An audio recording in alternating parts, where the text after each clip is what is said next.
Whoa. I'm running short of words right now, but I cannot afford this because I have to speak. Thank you so much for all the love, for all the warmth. Thank you for accepting me. Thank you very much.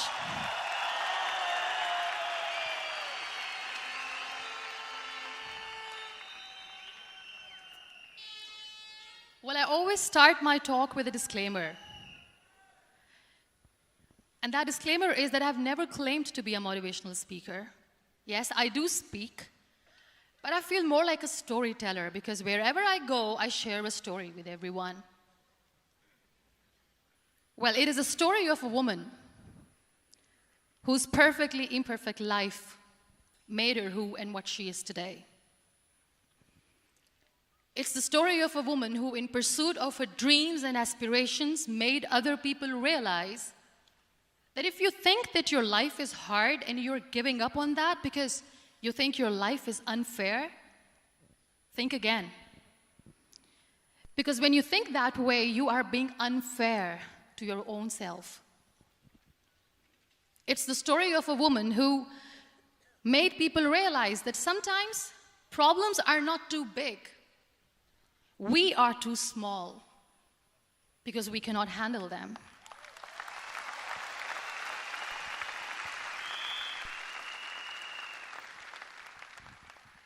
It is the story of a woman who with time realized that real happiness doesn't lie in success, money, fame. It lies within. Real happiness lies in gratitude. So I am here, and I'm going to share the story of that woman. That is my story. The story of gratitude.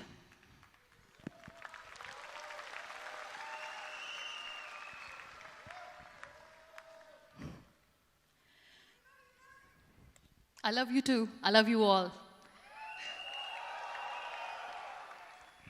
I believe in the power of words. Many people speak before they think. But I know the value of words. The words can make you, break you, they can heal your soul, they can damage you forever. So I always try to use the positive words in my life wherever I go. They call it adversity, I call it opportunity. They call it weakness, I call it strength.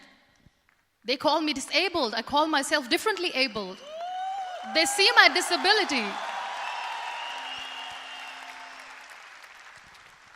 They see my disability, I see my ability. There are some incidents that happen in your life, and those incidents are so strong that they change your DNA. Those incidents or accidents are so strong that they break you physically. They deform your body, but they transform your soul.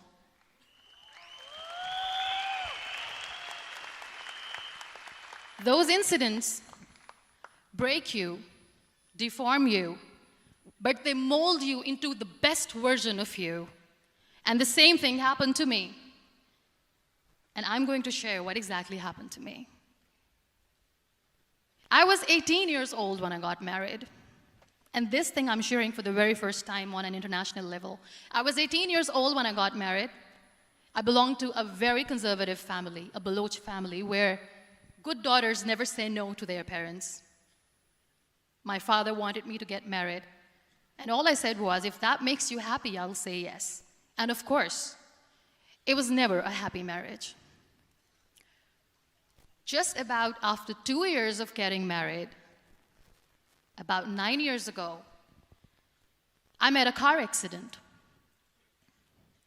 Somehow my husband fell asleep and the car fell in the ditch. He managed to jump out, saved himself. I'm happy for him. But I stayed inside the car and I sustained a lot of injuries. The list is a bit long. Don't get scared. I'm perfectly fine now. Radius ulna of my right arm were fractured. The wrist was fractured. Shoulder bone and collarbone were fractured. My whole rib cage got fractured. And because of the rib cage injury, lungs and liver were badly injured. I couldn't breathe. I lost urinary bowel control. That's why I have to wear the bag wherever I go. But that injury that changed me and my life completely as a person and my perception towards living my life was the spine injury. 3 vertebrae of my backbone were completely crushed, and I got paralyzed for the rest of my life.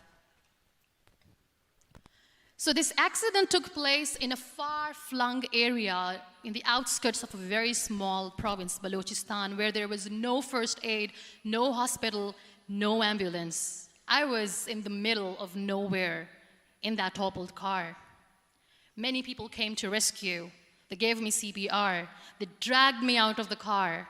And while they were dragging me out, I got the complete transection of my spinal cord.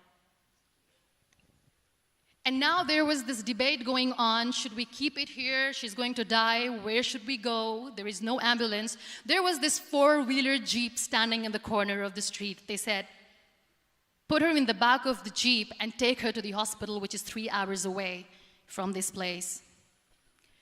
And I still remember that bumpy ride. I was all broken. They threw me at the back of the Jeep and they rushed me to the hospital. That is where I realized that my half body was fractured and half was paralyzed. I finally ended up in a hospital where I stayed for 2.5 months.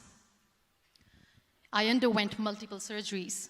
Doctors have put a lot of titanium in my arm. There's a lot of titanium at my back to fix my back. That's why people in Pakistan call me the Iron Lady of Pakistan.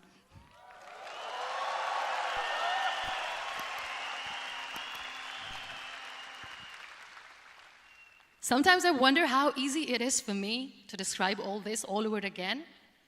And somebody has rightly said that when you share your story and it doesn't make you cry, that means you have healed.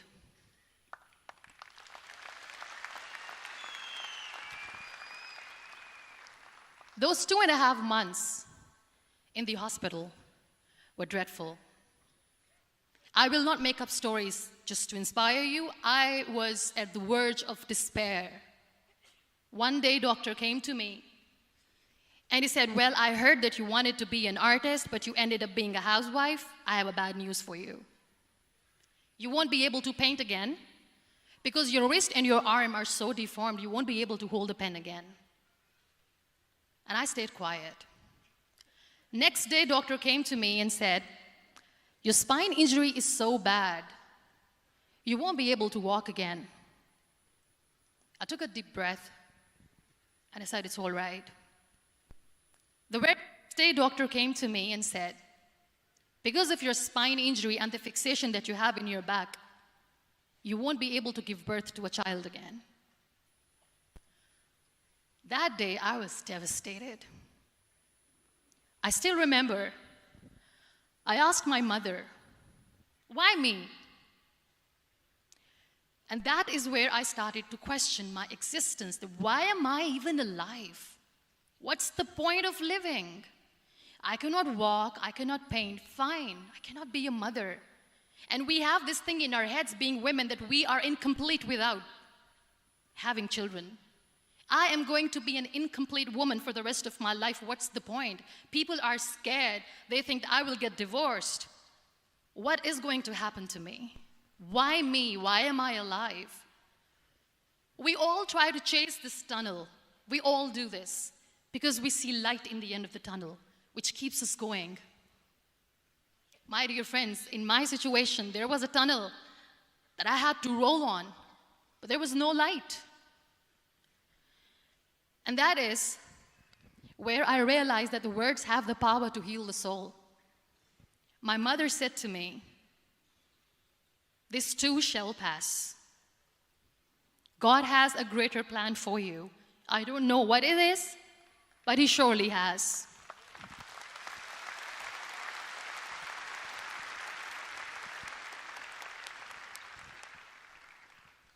And in all that distress and grief, somehow or the other, those words were so magical that they kept me going. I was trying to put that smile on my face all the time, was hiding. It was so hard to hide the pain, which was there. But all I knew was that if I will give up, my mother and my brothers will give up too. I cannot see them crying with me. So what kept me going was, one day I asked my brothers, I know I have a deformed hand, but I'm tired of looking at these white walls in the hospital and wearing these white scrubs.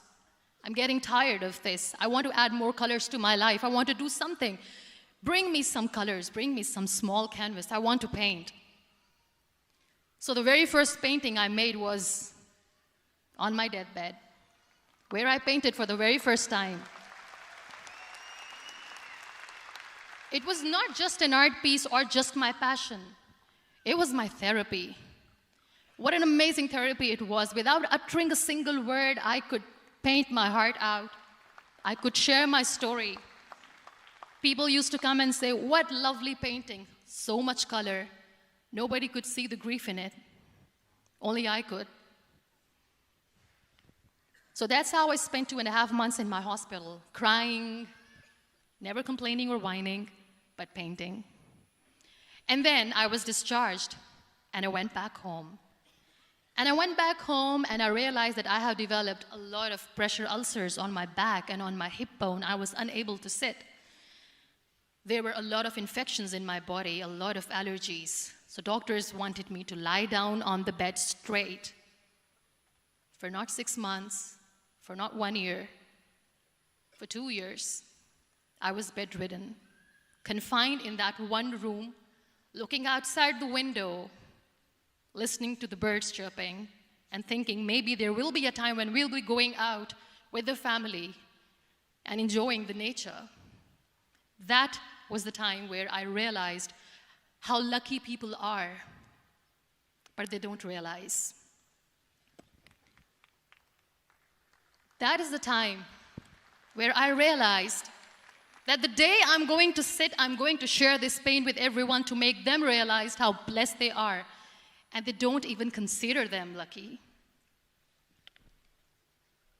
There are always turning points in your life.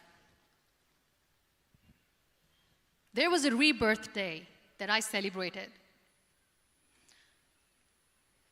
After 2 years and 2.5 months, when I was able to sit on a wheelchair, that was the day when I had the rebirth. I was a completely different person. I still remember the day I sat on the wheelchair for the first time, knowing that I'm never going to leave this, knowing that I won't be able to walk for the rest of my life. I saw myself in the mirror, and I talked to myself. And I still remember what I said. I cannot wait for a miracle to come and make me walk. I cannot sit in the corner of the room crying, cribbing, and begging for mercy because nobody has time. So I have to accept myself the way I am. The sooner, the better. So I applied the lip color for the first time.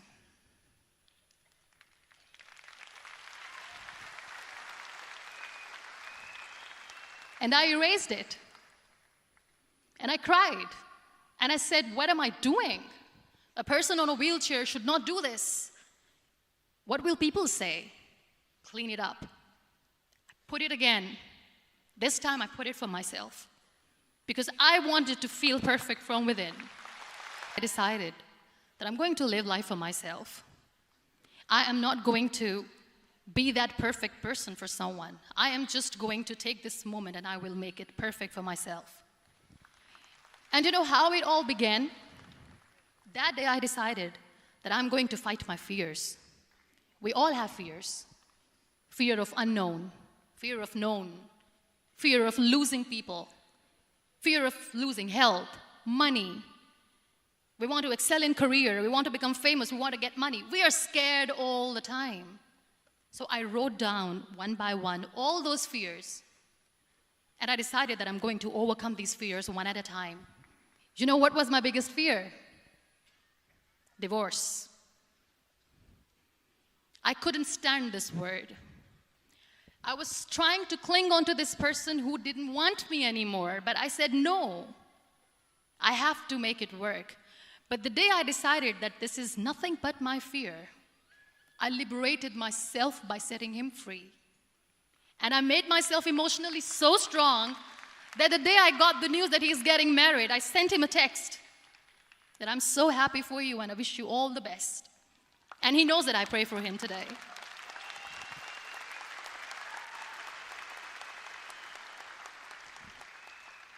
My biggest fear, number 2, was I won't be able to be a mother again. And that was quite devastating for me. But then I realized there are so many children in the world, all they want is acceptance. So there is no point of crying, just go and adopt one. And that's what I did.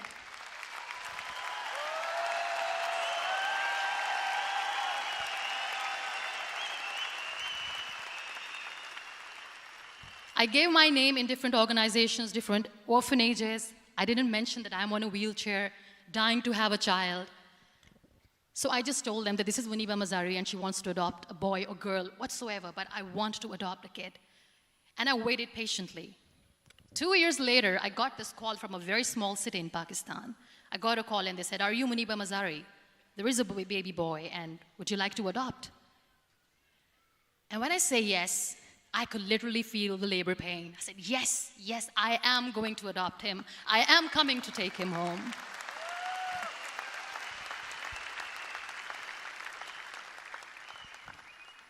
And when I reached there, the man was sitting and he was looking at me from head to toe. And in back of my head, I kept thinking that, oh my God, he is going to say she's on the wheelchair, she doesn't deserve it. How is she going to take care of him? And I looked at him and I said, do not judge me because I'm on the wheelchair. But you know what he said? He said, I know you will be the best mother of this child. You both are lucky to have each other.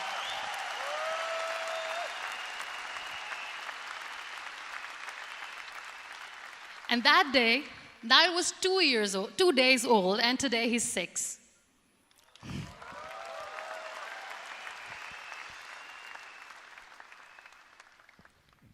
You'll be surprised to know another bigger fear that I had in me. It was facing people.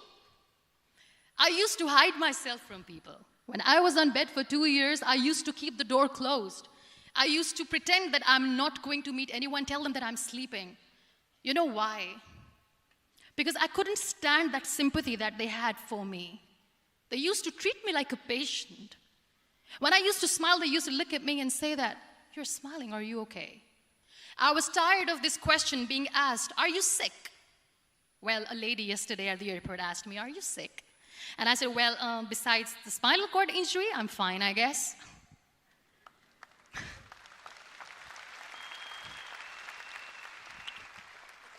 But those are really cute questions. They never used to feel cute when I was on the bed.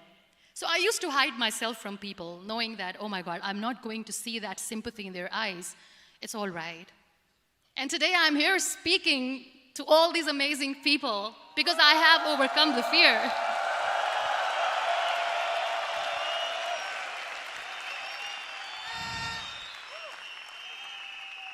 You know, when you end up being on the wheelchair, what's the most painful thing? That's another fear that people on the wheelchair, or the people who are differently abled, have in their hearts, but they never share. I'll share that with you. The lack of acceptance. People think that they will not be accepted by the people because we, in the world of perfect people, are imperfects. So I decided that instead of starting an NGO for disability awareness, which I know will not help anyone, I started to appear more in public. I started to paint. I always wanted to. I have done a lot of exhibitions. I'm Pakistan's first wheelchair-bound artist. I have done a lot of modeling campaigns, different campaigns for brands like Tony and Guy.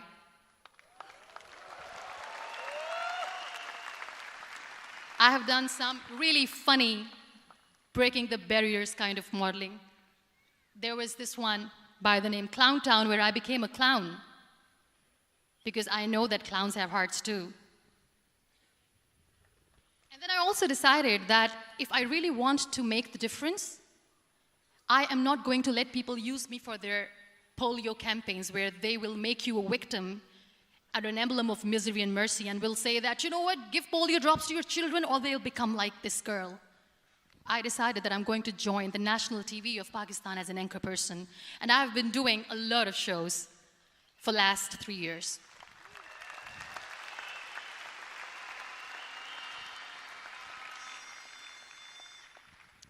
So when you accept yourself the way you are, the world recognizes you. It all starts from within. Thank you. I became the National Goodwill Ambassador for UN Women Pakistan, and now I speak for the rights of women, children.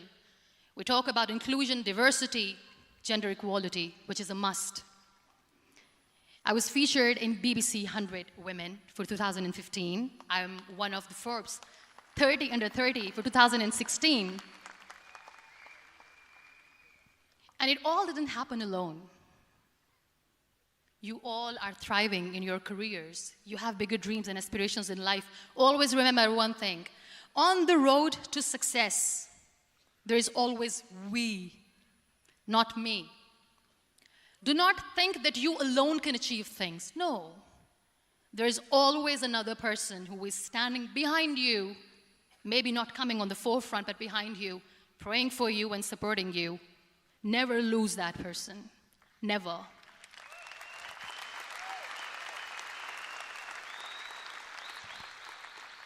No matter how much I say that I couldn't find a hero, so I became one, I still want to recognize those 3 people in my life who literally changed my life completely, and I get inspiration from them every single day. Waleed Khan. Many people know about the terrorist attacks in Pakistan. We have lost many people. And I'm sharing this with a very heavy heart because we actually have lost a lot of people in this huge turmoil of terrorism. These people are barbarians. They do not see people. They're even worse than animals. They have killed people in mosques. They have killed people in churches, temples, even in schools.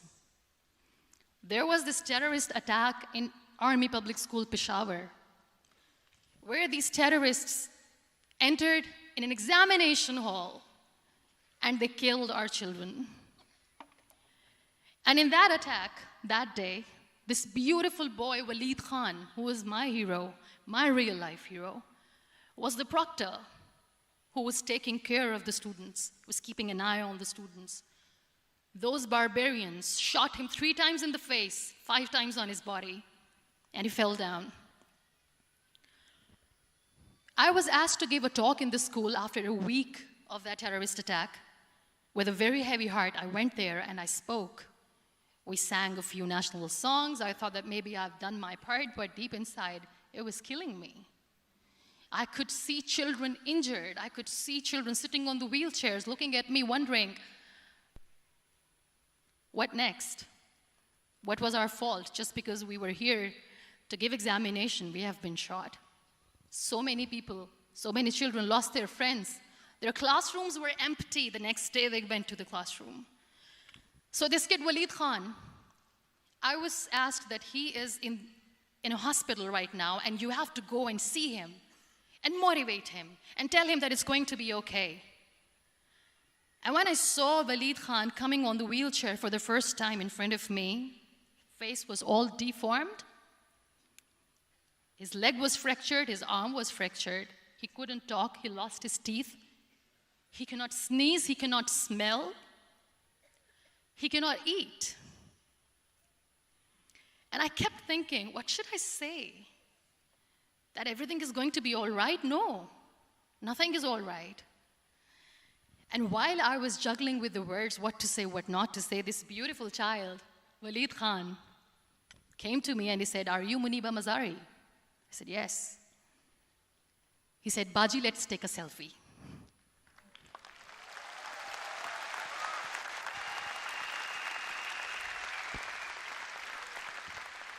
And with that beautiful, toothless smile of Waleed Khan, we took that beautiful selfie that I still have with me. I don't share that here because he was in a very bad shape that time. And that is where I realized that when I was thinking too much about his deformities, he's happy with himself. He doesn't even care. Because today he goes in the same school, and when somebody asks him that what happened to your face, why so many scars, you know what he says? "These scars are my medals and I wear them with pride."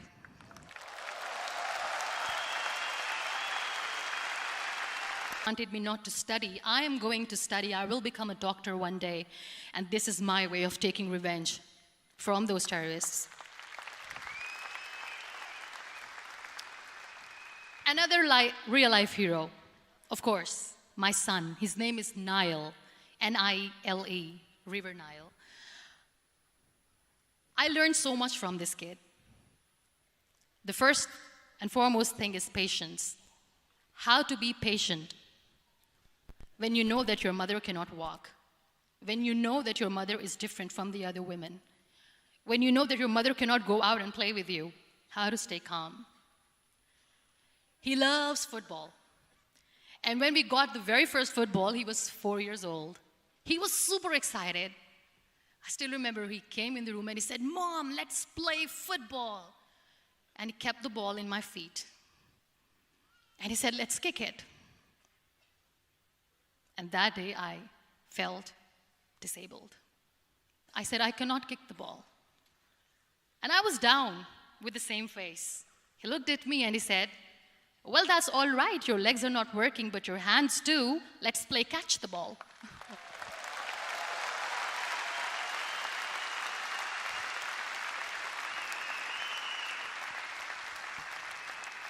You know what? That day he made me realize that when you think your glass is half empty, come on, your glass is half full.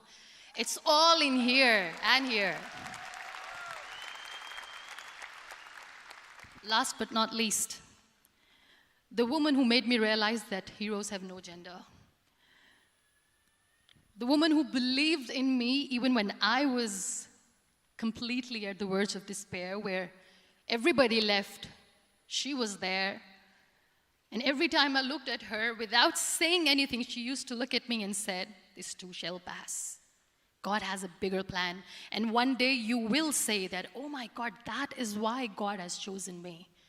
She never cried in front of me. She has always said that there will be haters, there will be naysayers, there will be disbelievers, and then there will be you proving them wrong. My mother.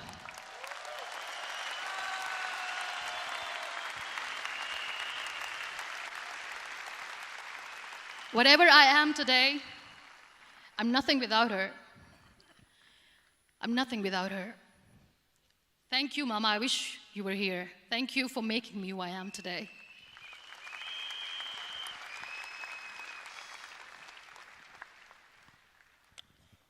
You know what? We human beings have a problem. Out of many problems, there is one more, and this is a self-created one.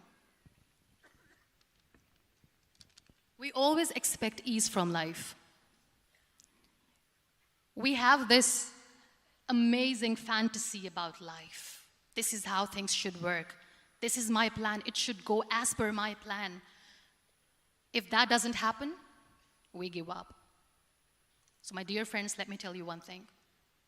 I never wanted to be on the wheelchair. Never thought of being on the wheelchair. I was always aspiring to do bigger things, but had no idea that for that I have to pay the price to be where I am today. It's a very heavy price. This life is a test and a trial, and tests are trials are never supposed to be easy. So when you're expecting ease from life, and life gives you lemons, then you make the lemonade, and then do not blame life for that, because you were expecting ease from a trial. Trials make you a stronger, better person.